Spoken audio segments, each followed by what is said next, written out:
Welcome to Sports Talk. Hello everyone, welcome. I'm Nick from Top Notch Sports, and today we're going to be over the 2021 cornerback prospects coming in this year's draft. And let me be honest with you, there are a lot of names this year. There's a lot of guys. Usually you have like one or two guys and it falls off. This year, I'll be honest, let's just go right down everyone, the drafting analyst pick boards, right before I even say anything. Usually you got the Pat Surtain, Kayla Farley, J.C. Horn, and I can go on and on and on.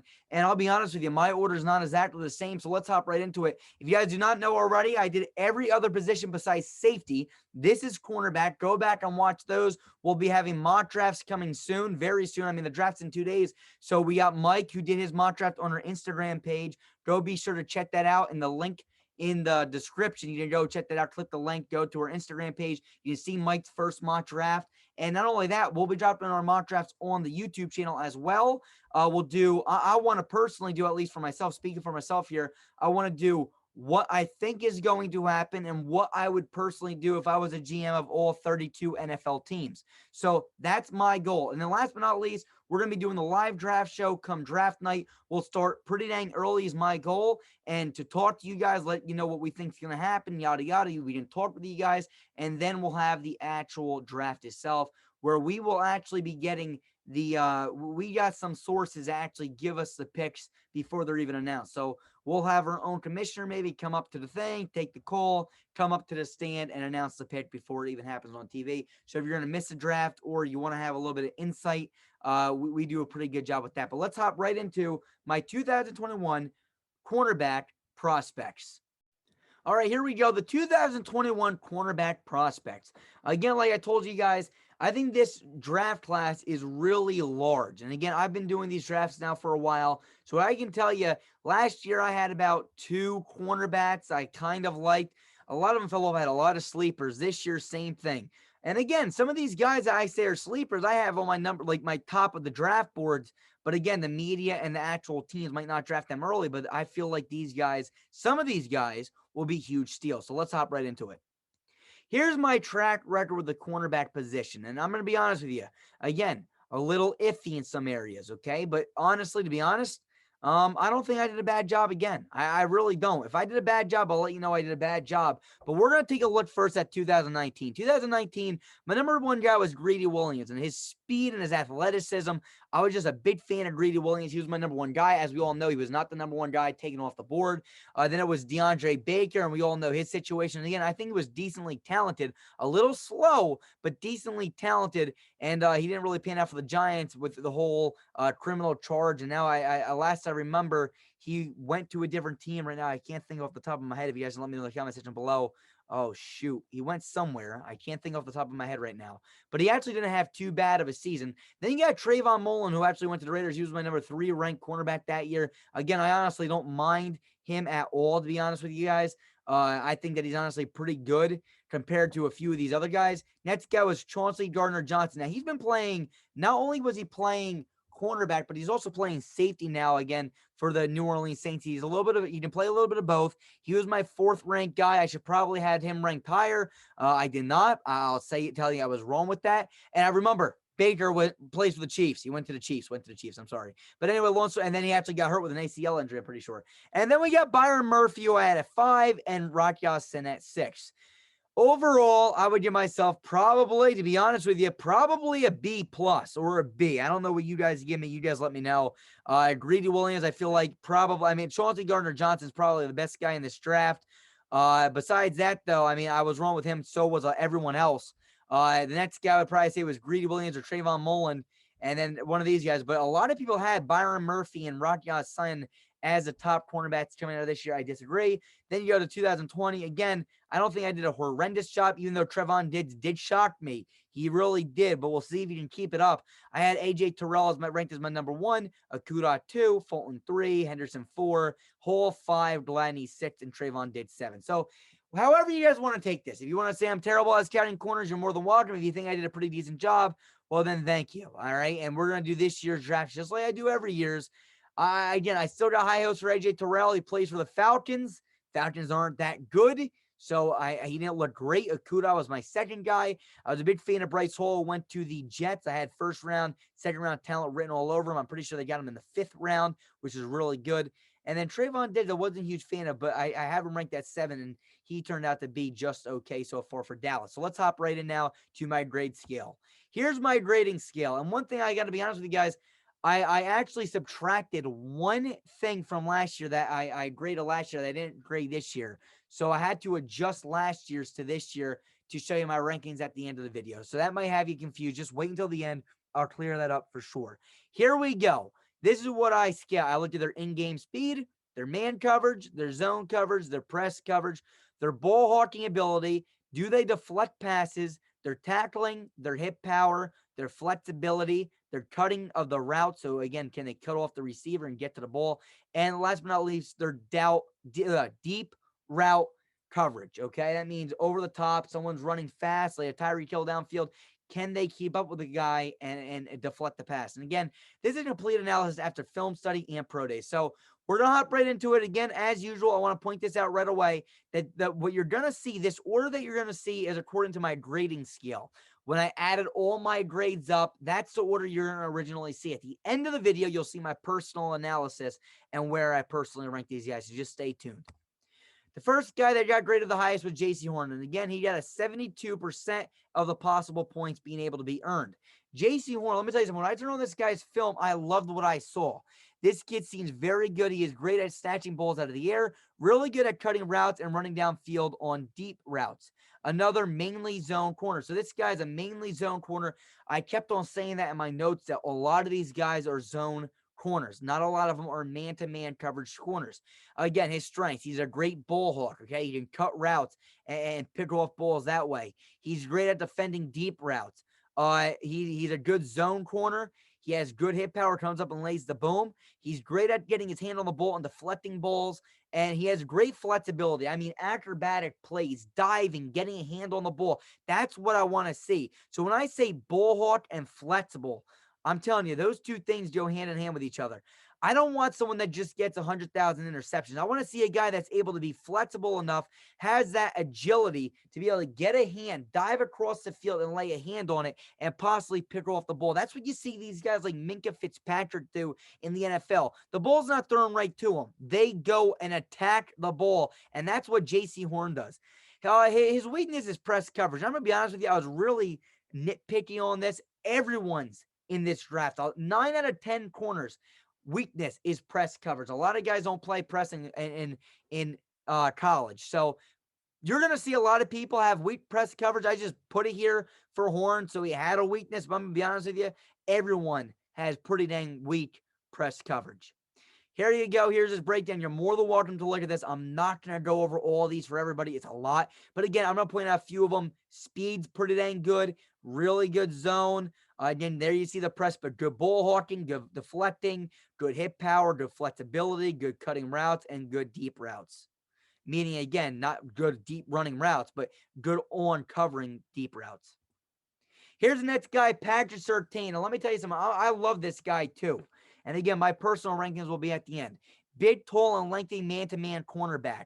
He makes a lot of deflections, and he comes up and makes tackles as well. He seems like he's going to be a pretty dang good corner. And again, when you look at Patrick Surtain, this guy's a tall, lengthy kid who's a man-to-man coverage corner. He excels in making the pass deflections and getting a hand on the ball. He's a pretty dang good tackler. And again, he's pretty good at laying the boom on some of these guys. There's honestly not a weakness about this kid. He can do a little bit of everything. And that's what I really like about this guy. He's pretty dang special, to be honest with you.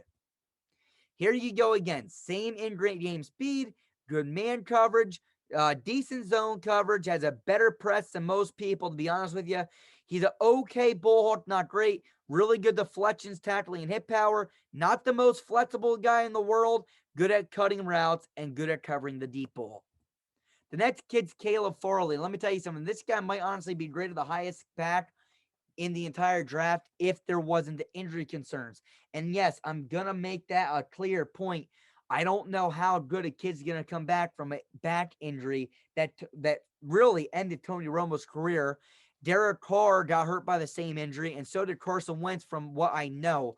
This injury it hurts players. It does. It truly does. So when I look at Kayla Farley, he's a really good zone cornerback who has really fast reaction time. He's extremely fast and can tackle very well. Not a press corner, an off-zone cornerback with great speed downfield.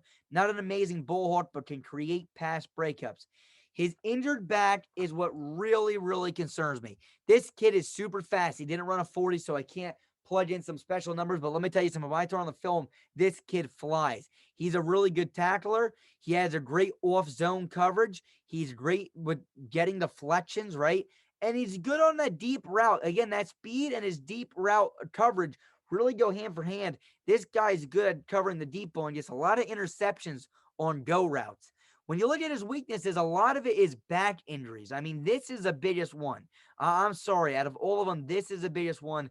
And I'm going to say that over and over again. I don't know if you draft this kid the year of COVID. You don't really know what's going on with the scouting reports on the medical history and all those updates. So it's going to be interesting to see what happens here. He lacks in catching. He drops a lot of interceptions, easy ones too. I mean, he makes a lot of plays on balls that he probably shouldn't, but then sometimes the easy ones that he should pick off, he drops. And last but not least, press. And again, I can keep saying press for all these guys. There's a few guys that really excel in press. I really don't think I gave a better grade than a B for press throughout all these guys. Here you go. Here's his grade. And again, probably one of the fastest corners in the draft. I gave him an A. Again, zone, I give him an A-. Really good in zone. I mean, put this guy in a zone scheme with his speed. He's going to be phenomenal. Really good tackler, lays the boom when he can, really flexible, and he does a really good job on the deep balls. One thing that he lacked in a little bit that I didn't really point out, and not lacked in, but it's just not one of his strengths, is cutting off the receiver's routes. He doesn't really jump routes as good as some of the other guys do, and that's why he only has a B here. The next guy is Eric Stokes, and let me tell you something. I like big, tall guys that run fast. Well, this guy is not really a huge guy that runs fast, but this guy is a guy that runs really fast. And you see that was a 4.31 40-yard dash. Now, one thing about Eric Stokes is I want to hop right into is, again, he's extremely fast. And it's not just his 40 time, it's his all-around film, okay? When you watch this kid's film, yeah, he's special, okay? He's special. That's all I can really say. He makes a lot of deflection and is great on the deep ball. I even see him jam wide receivers at the line of scrimmage. This kid loves the game of football. And I can go on and on about this guy all day long. I'm a huge fan of Eric Stokes. I just think that, again, if he gets with a really great coach, this guy might honestly be phenomenal. And this guy is a little bit bigger. He's 6'1", coming out of college with a 4.3 140. Yeah, he's special. Again, what can he do? He's fast. He makes deflections. He's great on the deep ball. He jams receivers at the line of scrimmage. He loves the game. I see this guy block punts and all kinds of stuff, and he can cut routes with the best of them. I really, Eric Stokes is my guy. I'm telling you now, flash warning right here in the video. If you're watching this back 5 years from now, this guy right here, I feel like could be the sleeper. I don't know where this kid's going to go. I don't know if this guy's going to go in the second round, but I truly feel like this kid could be the best cornerback in the draft. Here you go again. You see his speed, A, man, B, and B for man and zone. He can play a little bit of both. His press, again, pretty dang decent. Ball hawking ability, only a B. Doesn't really make those crazy ball hawks, but his deflections, man, let me tell you something. He's crazy with that. He's not the most flexible guy in the world. Not one of the greatest. Again, it's not his strength, his tackling, or his hit power, but he's okay with it.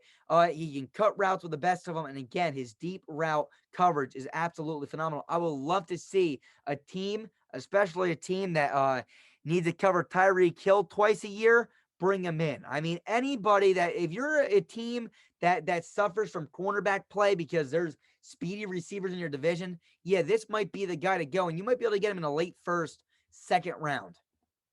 Here's the next kid, Shaun Wade, and everyone's going to say, Shaun Wade, he had a terrible season. Listen, the upside's there, and I heard some rumors that he might go to safety. Maybe he'll be better there, but let me tell you this guy, I'm a fan of this kid. I truly am.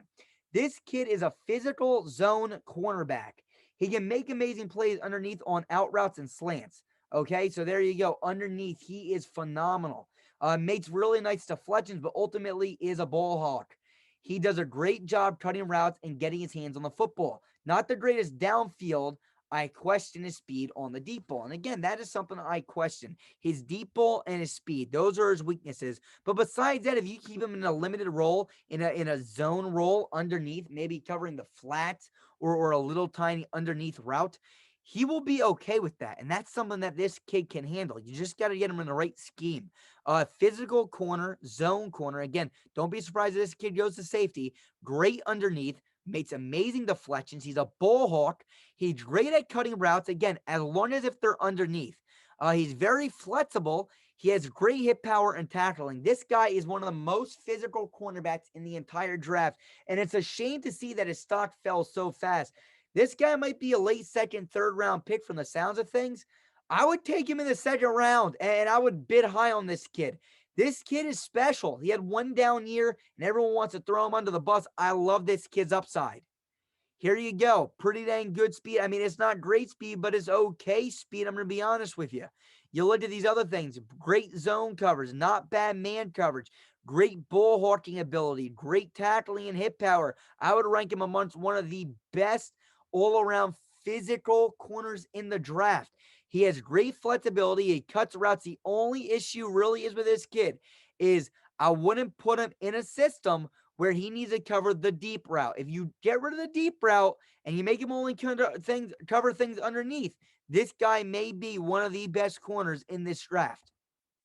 Here's the next guy, Greg Newsome. And I'm going to say again, I hate saying all these guys are great, but this kid is great. But the issue again is his injury history. So we're coming back 5 years from now, and you're like, Greg Newsome, yeah, you had him ranked here. Again, this is according to the grade scale 1. And number 2, I'm telling you now, this kid has an injury history. If he can stay away from being injured, then he may be one of the best corners. But the injury bug has been an issue as he's never finished a college season. I'm going to say that one more time. He has never finished a college season.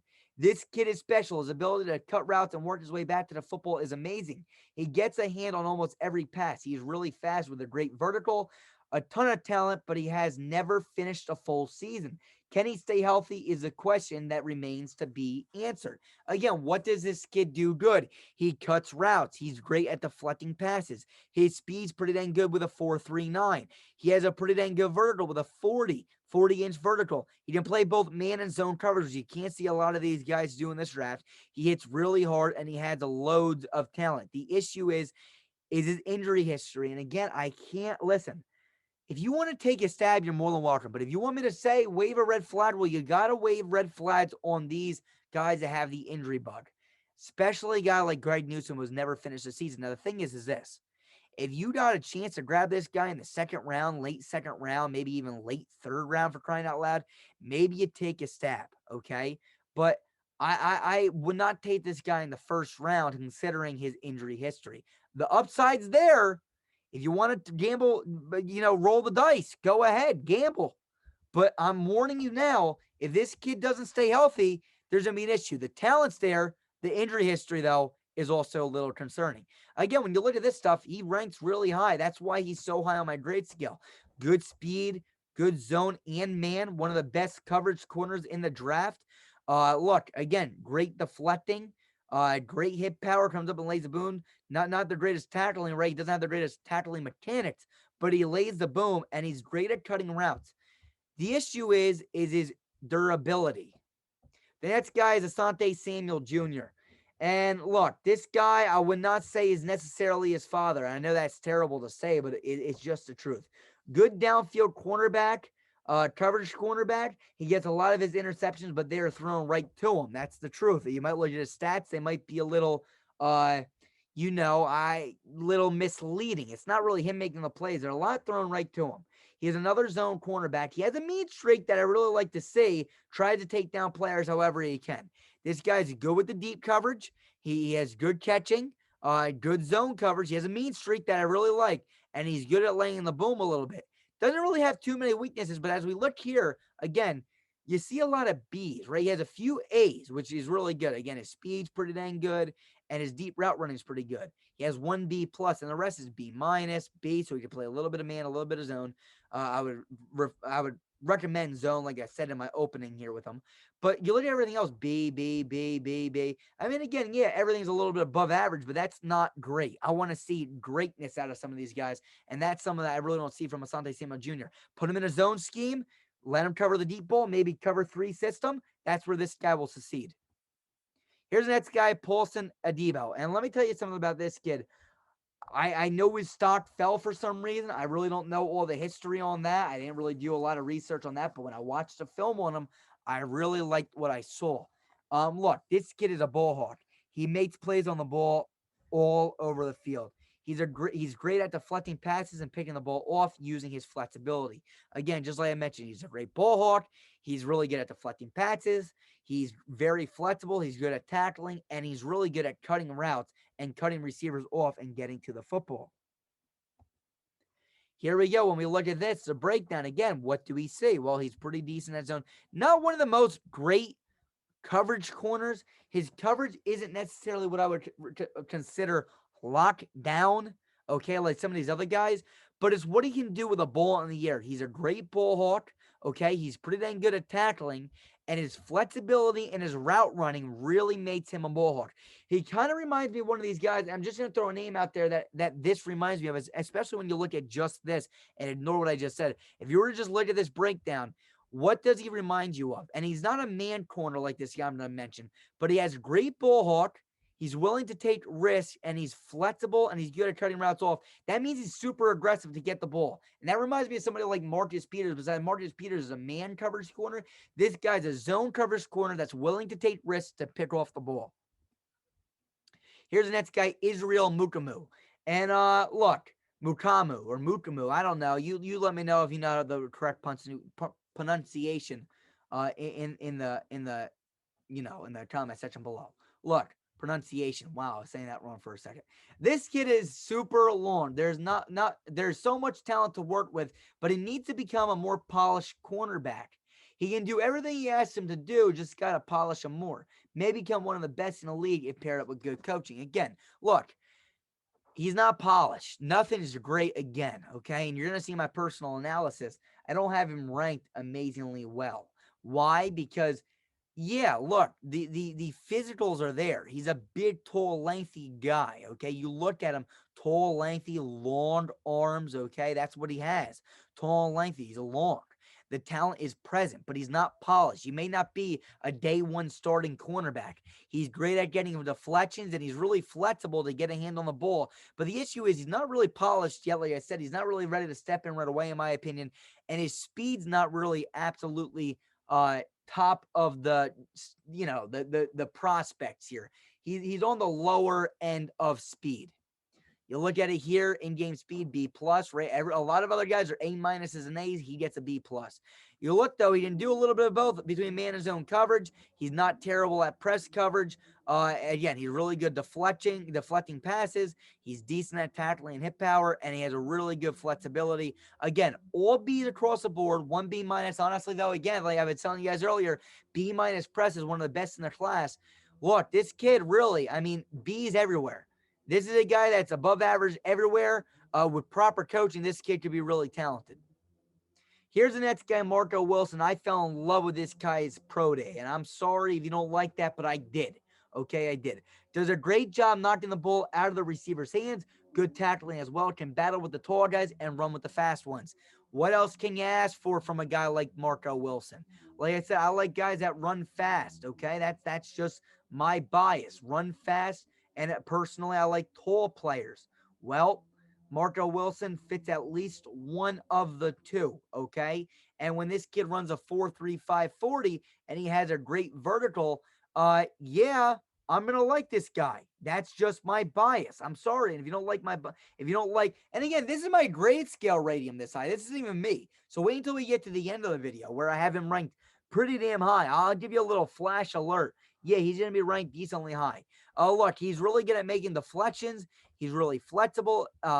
He's great in man coverage. He's good cutting routes. Again, he has really good speed at a 4.35 40, and on film, you see it as well. He has a great vertical at a 43-inch vertical. That's top of the class. His hip power is his only weakness. Not going to absolutely lay the boom. Again, standing at 6 foot tall, 191.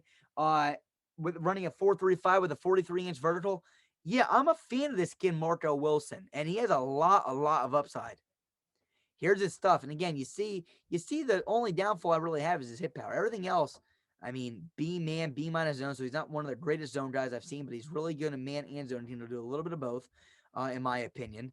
Really good at deflecting passes, a decent ball hawk, great flexibility, and great cutting routes. Look, if you pair up speed, the ability of speed, being 6 foot tall, with flexibility and being able to cut off routes, this guy's gonna be one of those guys and can deflect passes, as you see here on a bigger receiver, getting a hand in there and deflecting a pass. That's incredible by this kid, Marco Wilson. And I think that he could also be one of the best cornerbacks in this draft. Here we go, Kelvin Joseph. And I'm going to keep on saying it. You guys know what I like. And I love, listen, I'm a fool for cornerbacks. I love secondary. That's been my favorite position since I was a little kid. I love corners. I love safeties. So maybe I'm too high on a few of these guys, but I'm going to be low on a lot of them too. But these guys have something special. And I felt like if I freaking worked with them, I could get these guys to the next level. I love what I see from this kid as well. Solid instincts for sure. And let me get into the notes that I wrote down on Kelvin Joseph. This kid has solid instincts, and you can put him in any coverage you want. Press man or zone. Press man or zone. He can do it all. He is super quick as well. So look, again, solid instincts. He's super fast, ran a 4.35. He can play man or zone wherever you want him. You can put him in press coverage as well. He's super quick, right? He's really good at the deep ball, right? Doesn't let that bother him, and he's a really good ball hawk. The weakness is tackling. He's not the greatest fundamental tackler that you'll see in this draft. Here you see his breakdown again. A speed, you see the B plus ball hawk, and you see the B plus on the deep route. What he doesn't have that Marco Wilson has is a flexibility in the cutting the routes. This guy's much more of just a speed guy that can cover the deep ball really well, and he's a little bit smaller. I think only a half an inch smaller than Marco Wilson. Here's the next kid, Tyson Campbell. Tyson Campbell's a bigger guy who plays mainly zone. He does a pretty good job cutting off routes. So again, what does this guy do good? Zone coverage guy that cuts off routes. His weakness is his flexibility. Here you go when you break down his stuff. Again, decent in zone coverage. Everything's B's across the board. And I would say that he's honestly not bad at covering the deep ball and cutting off routes downfield. But again, he doesn't have that flexibility. So if he does get beat downfield, he's not really a guy that can really jump up and get a hand on it or do something acrobatic to get that deflection. That's why his deflection is also a little bit lower, because he doesn't really get too many. He's a guy that can stick with him on the deep route at times, and he's decent. He's aggressive on cutting the routes. Here's the next kid, Carrie Vincent, okay, from LSU. Really tight coverage. That's something I'm going to say about this guy. Really tight coverage all around. Can come up and make some really good hits and tackles really well as well. So this guy, again, really tight coverage, good hitting, and good tackling.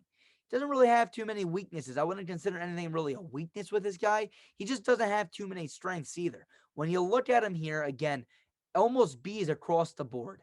B minus a man, B in zone. You see the C plus press, but again, that's mostly everybody on this list. B, B, B, B plus. Okay, again, I told you he has pretty good hitting. B, B, and B. So nothing too special. Again, everything a little bit above average. That's why he ranks here. Here's the next kid, Elijah Molden. And this is like the first guy so far that I mentioned that's a true slot corner. Okay, and these guys might not be all around as talented as the other guys, but the two guys that I know of that I'm going to talk about in this draft that are slot corners might have a little bit of a stock of their own. And these guys are a different beast, right? Slot corner is one of the hardest, if not the hardest position to play in the NFL, because you got to do so much good. And Elijah Molden's one of them, okay? So let's hop in to Elijah Molden. Elijah Molden's a true slot corner with great instincts. He usually plays off-man coverage and he can go up and make tackles. Only slot corner I have saw to the point that I watched him, but there is one more guy that you're going to see. Again, this guy's a true slot corner. He can plays off man coverage.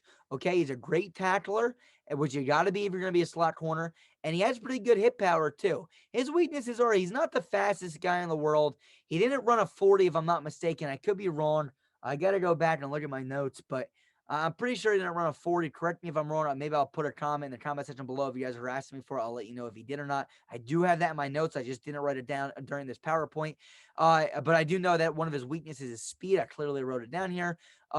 Deflections. He doesn't really get great deflections, and he's not really flexible to make those deflections. So again, this is a guy that plays pretty decent off-man coverage, right? Can play a little bit of zone.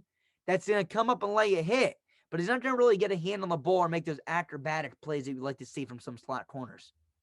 Here you go. You look at his stuff again, B+ speed. So clearly there's something wrong with his speed compared to some of these other guys. When you go down the line here, B- deflecting, has good tackling, good hit power, B- flexibility, and everything else is B's across the board.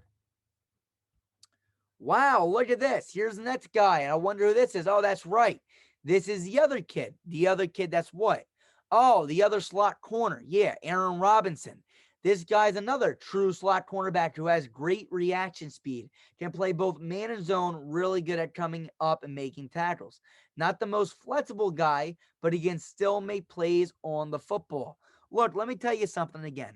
Like you saw from both of these guys, they're not really that flexible, okay? And slot corners aren't usually these guys that can really fly around the field and stretch out and lay and dive out and make an acrobatic deflection, okay? But this guy's a true slot corner with great reaction and has amazing speed, running a 4.39 40, okay? And he's a really good tackler. The weaknesses are his flexibility, not the most flexible guy in the world. He doesn't really cut off routes as much as I would like to say, and he's not really great at covering the deep routes. Again, a slot corner that can cover the drag routes, out routes, slant routes, all that stuff, but not really necessarily the deep route. When you look at his stuff, here we go. The speed is there. Unlike Elijah Molden, he has a little bit more speed, pretty good at man and zone coverage, decent ball hawk here, and good at decently in making deflections. Again, really good tackler, good hit power, okay? And flexibility, cutting routes, and deep routes, all B- across the board. Not the most special guy in those aspects. Here's the next guy, Thomas Graham. Thomas Graham. I remember watching this guy last night. Does not have top end speed, but does a decent job underneath, good at deflecting short passes. Again, he's a good underneath cornerback, really would excel in my opinion if he stays as a zone underneath zone corner. Staying underneath again, I cannot amplify that enough. That's what I would really stress, okay? For sure, for that matter. Long story short, keep this guy underneath, in my opinion, he'll succeed. If you're going to put him in the deep, try to use him in the deep game, he might not really succeed like some of these other guys will, in my opinion. When you look at his weaknesses, again, it's the speed, right? Only being 5'10", running a 4.49, almost a 4.5, that's concerning. That's why I really want him underneath. He can cut routes underneath. You put him on the deep stuff, might get burned. And only 5'10", can't really cover the really tall receivers. Doesn't really have the hit power either, or the tackling you would want to say. Here's his stuff. You're more than welcome to take a look at it. And let's go on to the next guy. All right, the next guy here is Aifutu Melafonwo. And Aifutu Melafonwo, the thing about him is he's a tall, lengthy cornerback that is pretty special. And there's a few tall, lengthy cornerbacks that we've mentioned throughout this video for sure, right? And he's one of them. And I don't know if you guys know, but his former brother was drafted to the Oakland Raiders, now Las Vegas Raiders, Obi Melifonwu. And again, he had all the physicals as well. He just didn't love the game of football. Never really panned out. When you look at Aifutu Melafonwo, a lot of the same stuff is here in the fact that he has the physicals. Now the question is, what are his intangibles? Okay, what does he bring to the table that we don't necessarily see? So he's a tall, lengthy receiver who has a ton of potential. He's mainly a zone cornerback who can come up and lay a hit. He is also able to play a little bit of man, great reaction time and zone coverage. Cake can be good. Again, anyone with this size and this and decent, okay speed with a 4.5 can be decent with good coaching, right? So he's a tall, lengthy cornerback, mainly a zone cornerback that hits really hard, great reaction time in that zone scheme. His weaknesses are he's not the fastest guy. He's not really flexible. He's not really a ball, not going to pick off a lot of balls. And last but not least, he doesn't really cut routes or jump the route that the wide receiver's running. Here you go. You're more than welcome to look at the breakdown here. Now let's get to the next guy, Radarius Williams. And this guy is actually brother of cornerback Grady Williams. How funny, right? The first true man cornerback that I watched. This was the first guy that I watched that was a man-to-man coverage corner. Okay, so he was the first one that I saw that's really just man-to-man. But he also can play a little bit of zone.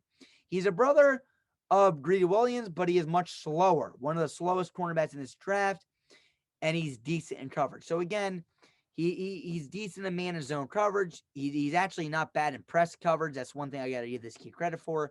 But his weaknesses are his speed. Again, 4.53 is really not just going to cut it all around unless you're really good at just covering and knowing your job. I don't know if he's necessarily able to do all that. He's not the most flexible guy in the world, nor is he really a good ball hawker, and his hit power is really just not there either.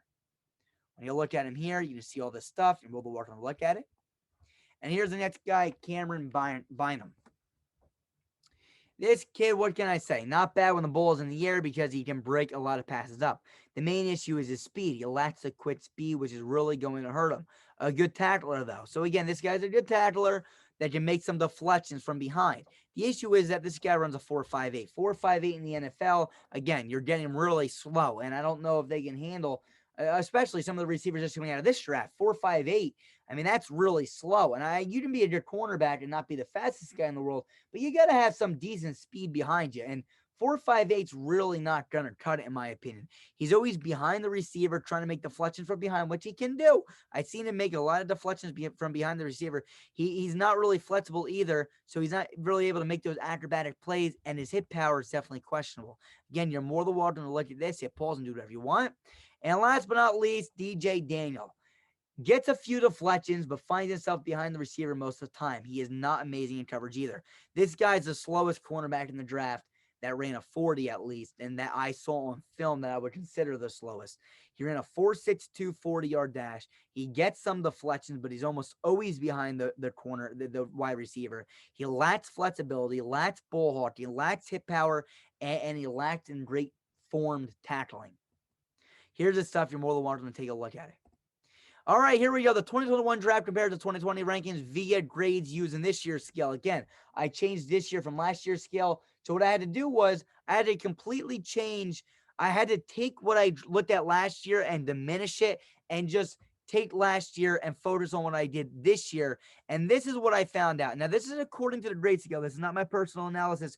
My personal analysis will be next. Thank you. You guys almost made it to the final part of the video. Here we go. So according to my grade scale, J.C. Horn's the best cornerback coming out of the last 2 years. Jeff Okudah would be number 2. Patrick Surtain would be number 3. A.J. Terrell would be number 4. Kayla Farley would be number 5.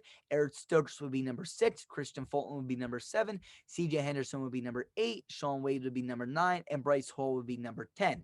That's according to my grade scale. Now let's get into my personal analysis. This is a 2021 draft compared to 2020 rankings via personal analysis. Now, I truly feel like this is what it is. Okay, I got J.C. Horn as my number 1 ranked cornerback coming out of this year's draft. And I got Patrick Surtain ranked as my number 2 guy. And I think that both of these guys are better than any cornerback coming out of last year's draft. The next guy, I got A.J. Terrell. I can't change that. That was my ranking last year. I got to stand by my decision and my scouting process that I had last year. After that, I got Caleb Farley at 4, Jeff Okudah at 5, Eric Stokes at 6, Marco Wilson at 7, Shaun Wade at 8, Greg Newsome at 9, and Kelvin Joseph at 10. Again, some guys I really want to point out here to you. I think that Eric Stokes, okay, Marco Wilson, all right, Shaun Wade. I'm just going to literally, from 6 to 10, I'll be honest with you, I love all these guys. I really, these guys, if I got to say that my sleepers this year, I don't know how many of these guys are considered sleepers. I know Wade's been getting slept on a little bit. I know Marco Wilson's been up and down. Greg Newsome's been kind of sliding up some draft boards, so he might not be considered a sleeper anymore. But these guys right here, these guys, I'm just a fan of these kids. I don't know what it is. All these guys have the potential of being great if paired up with great coaching. Here's my cornerback rankings according to my grade scale of the 2021 draft. Again, this is the order that we just read off in the beginning of the video. Horn, Surtain, Farley, Stokes, Wade, Newsome, Samuel, Adibo, Mukamu, Wilson, Joseph, Campbell, Vincent, Molden, Robinson, Graham, Williams, Melafonwo, Bynum, Daniel. And last but not least, let's get into the very end of the video where we're going to mention the final part. This part is what I feel like these guys should be ranked. Here's my personal analysis, and here we go. I got J.C. Horn ranked at the number 1 cornerback in the draft. Okay, I feel like there's just not a lot of fault. I feel like this guy can play a little bit of man in zone. He's faster than everyone else here besides Farley. Farley, the only reason why I got Farley at 3, Farley would probably be my number 1 if there was no injury concerns, but I got to put him here, especially when you're doing these rankings videos and you guys will come back 5 years from now and be like, oh, Kayla Farley's a bust. The guy that was a, well, that's why I'm putting him here. This guy truly has the potential of being the number 1. Same thing with Surtain. Surtain and Horn, these guys go neck for neck. Is really going to come down to who it gets in the best system. And I'm going to be honest with you, that's with a lot of these guys. I would almost say that's for like 1 through 7, 8. I would even go as far as saying 9, okay? Then you got the 2 guys here I'm going to point out in Robinson and Molden. These 2 are slot corners. So these guys might be instant starters on the teams that they go to. And people might be like, well, these guys are starters. You have the other guys, Marco Wilson may not be a starter, so he's a bust. Well, you got to kind of separate the guys. So again, if I had to put them all on a sheet and say who's the most talented prospect in this draft, I would probably go with Horn. I think that he's the most NFL ready. He's talented. He's ready to go now and perform. But if you want to talk about guys that have potential, Farley, again, having him ranked 3, this kid could really be one of the best cornerbacks in the draft if the injury concerns do not become a concern in the NFL. We'll have to wait and see what happens. But again, did I stand with my guts here? I put the ranking for a reason, so you guys can judge me by this. And I got to stand by my gut. So here we go. Horn 1, Surtain 2, Farley 3, Stokes 4, Wilson 5, Wade 6, Newsome 7, Joseph 8, Adibo 9, Samuel 10, Robinson 11, Mukamu 12, Molden 13, Campbell 14, Vincent 15, Graham 16, Radarius Williams 17, Aifutu Melafonwo 18, Cameron Byron 19, and DJ Daniel 20. What I want to point out is this, okay? And maybe this will clear up the maybe a little bit of, miscommunication. I would bet on Horn. If I'm drafting a player, I would truly say if one of these guys, Daniel, Byram, I would even say Melafonwo or Williams, I would go all the way. Graham, Vincent, Campbell. And I like the upside of Israel Mukamu, so I'm going to leave him on the other side. But these guys, if any of these guys here become a stud, I'll say I'm absolutely wrong. From 13 on up, these guys all, I'm being honest with you, have a lot of potential. If I had to put it into tiers, I would say tier 1 is Horn, Surtain, Farley, Stokes, and I would even say Wilson. These first 5 guys can go into a system right now and I feel like perform if they go into a scheme that fits what they do. Okay? The very next guy, the next tier would be Wade, Newsome, Joseph, Adibo. I feel like those guys, and I would almost say for normal starting cornerbacks, those are my guys. Okay? Then I would say Samuel, Robinson, Mukamu, Molden. Okay? Now again, Robinson and Robinson and Molden, these guys are slot corners. They might start right away and perform decently well. But if you're looking all around cornerback, I will put them in the same class as Mukamu and Adibo.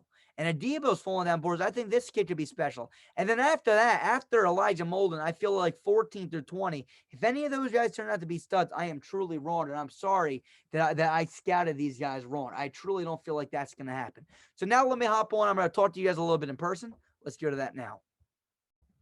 All right, so I'm back. So here we go. We're going to sum up this video right now. Look, overall, I'm a big fan of a lot of these cornerbacks.